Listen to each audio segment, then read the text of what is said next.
The next step is to actually form the camellias on top of the cake. So here's some little handy hints, I hope. I have multiple 127s. It's one of my favorite size rose tips. So I have a zillion of them actually, because each cone, and I do use paper cones, takes its own tip, and you don't want to reload. And let me just show you why I use paper, so that I can throw them away. I use a paste. This is Baker's Rose for this particular one. And the cones have a back, which is here, and then the top, or the front, I guess the top. And so I'm going to paint with a brush that's about 1/4 of an inch wide. I'm going to paint a stripe of this Baker's Rose up in the middle from the tip all the way up to the top of the paper cone. So you don't really want to be doing this to your canvas bags or whatever. So that's why I use the paper. So here we go now. So I have, you can see that, I have this painted at the top of the bag, and so then I want to make sure that the top of the tip, or the thin part of the tip, is up at the top as well, so it kind of matches the position of the stripe. Okay, so now I'm going to load the whipped cream in here, and there we go. You don't want this too full. I fold this, and so we're ready to form the flowers.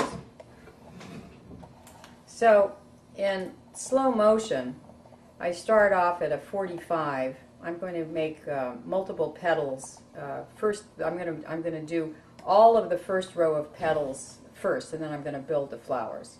So I start at about a 45-degree angle, and I just sort of come back and change the angle and come back in here. So I actually make a whole petal. So I do this kind of fast.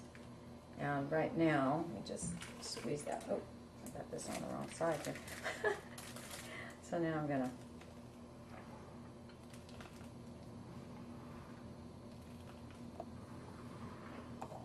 we don't show any striping yet, but we will. So again, 45, and then just turn and come back. Now we're starting to see some striping. Come back. Come back. So, again, like that. And I like them hanging over the edge and so forth, overlapping. So again, 45, and then just come back to form a whole petal. These are coming out exceptionally well. So, you know, there's all kinds of varieties of camellias, and this one I was just sort of inspired by one I saw that had dark stripes on it. So I want to squeeze this, and I'm noticing that it's getting darker, which is great. So I want to balance that. So I'm coming back over to this other side, so that it's not all dark in on one side.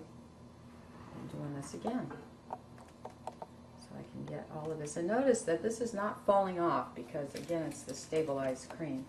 So now I'm going to see if I can get one more, and then squeeze it like that. Now I have to load another cone, which I like to load them as I need them, because I don't want the cream to start softening in the bags, because again, the bags are not totally oblivious to water, which of course is in the cream. So I kind of do it one by one.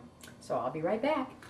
Okay, so we're continuing, and we have a new bag. I sort of squeeze to get things started, and it's so pretty to have the different shades. Now, whipped cream, I like to pair this icing with cakes that are foam cakes, such as angel food, or sponge, or genoise, or something like that.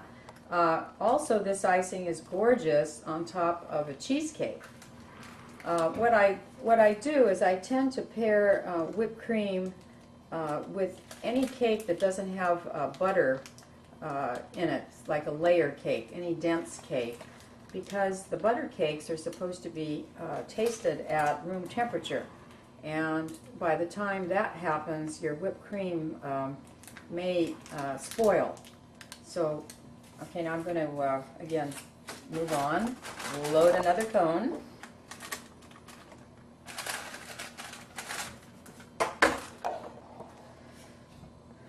Go ahead. Yeah. So I've just changed another bag, and I'm just piping all of the first layer. Now I'm going to come back in between, and again, a slightly higher angle, and I'm just going to curve and just come back on the petal. Very similar to say a sweet pea petal or something like that, except that I'm up instead of flat on the surface. I just kind of come back and try and, depending on the how the color is coming out, I sort of want to distribute it so it looks even. Now there are some camellias that have a more rounded and open feel, and you can do that. And you can also very effectively airbrush whipped cream. And then if you wanted to put on a cake, not this particular cake, but if you wanted to pair this, say, with a keepsake, you can make your keepsake, and then by putting dowels on the cake, of course it would be a smooth surface, you can combine your royal icing work with your and your gum paste work with your whipped cream, as long as they don't touch each other. So I've done that very effectively. So you can do all kinds of things. Whipped cream does not limit you in terms of your other creative venues with gum paste.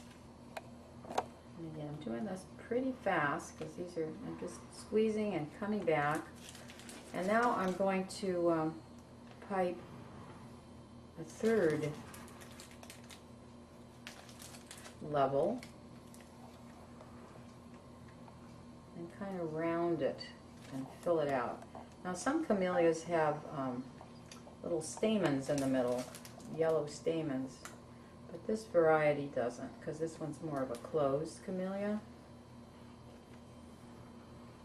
But I'm just showing you, and I'm sure that you can just use this information and go to town with your creativity.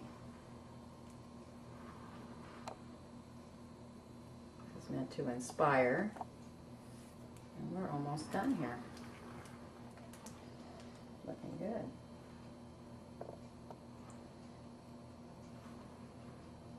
Just filling that in. Okay. So again, I went from the outside to the inside. And so we have that ready.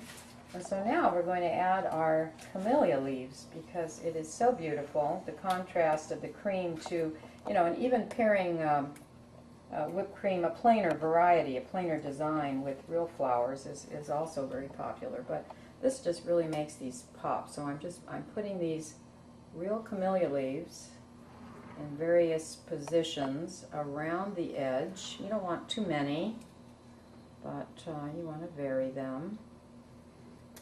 Vary the position here. And you don't want them too big, although you can use a little bit larger leaf in the center, sort of at an angle here. So you use about, maybe 7 or 8 leaves on this.